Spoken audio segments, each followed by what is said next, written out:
I noticed that in communist China, as it's still called, even though it is frankly capitalist in the respects in which those things were discussed by Marx, for example. The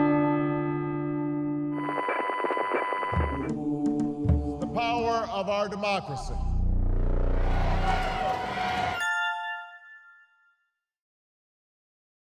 Now, probably almost everybody today has heard the quip attributed to Winston Churchill, among other people, that democracy is the best system of government, the worst system of government, except that all the others are even worse. Yeah. And the question of what there is to be said for it is very important. Mm-hmm. We could begin by reciting an argument to the effect that majority rule is going to be the best, as it were, that you can do.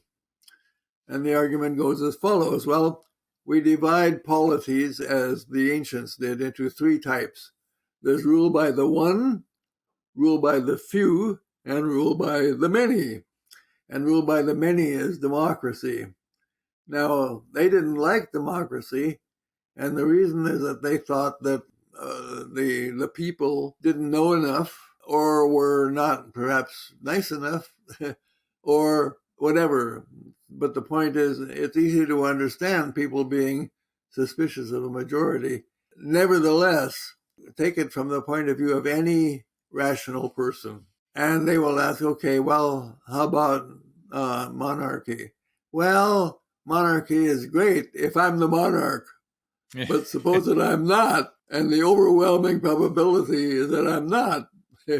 So the heck with monarchy. Now, all right, what about various kinds of sort of committee rule, as we might call it, or perhaps oligarchy? Oligarchy in Plato is regarded as rule by the wealthy, and that's an example of what we might call committee rule. Now, okay, then the question is, well, how do the committee members get selected? Who says that these guys are on the committee?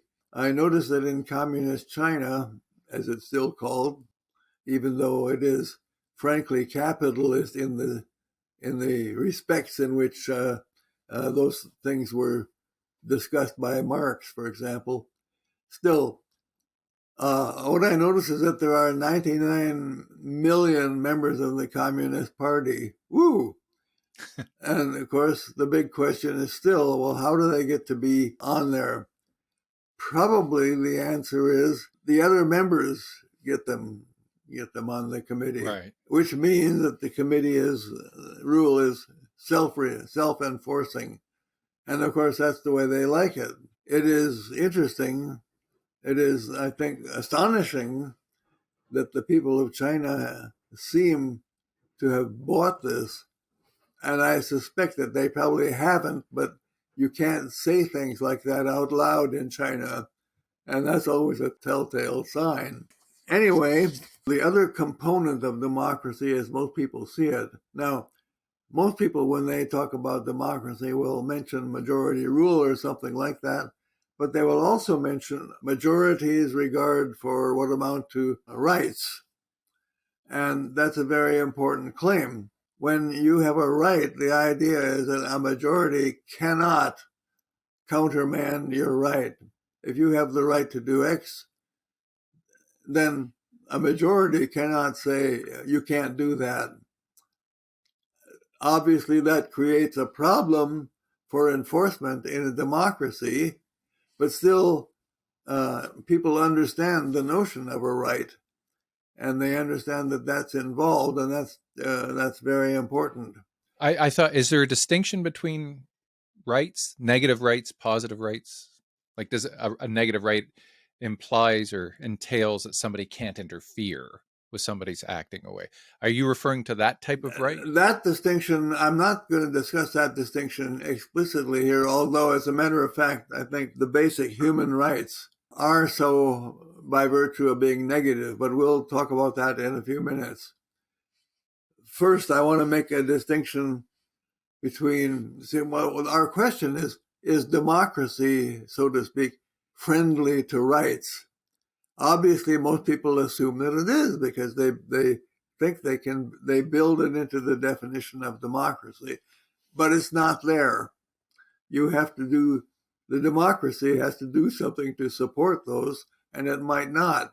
That's the trouble. So now, I want to distinguish between two sorts of rights that are relevant to this purpose. Firstly, there are what we might call democratic rights. Very important. Now, democratic rights are the right to the various things that are essential to the ongoing maintenance of democracy. Now, that calls for another little distinction. We might talk about democracy at a moment or at an instant, and then democracy over a longer term. Now, about democracy at a moment, if you have nothing else to limit the action of the majority, and they can vote on absolutely anything, and the word will be law, well then they could obviously vote to disestablish democracy. There are a lot of ways of doing that.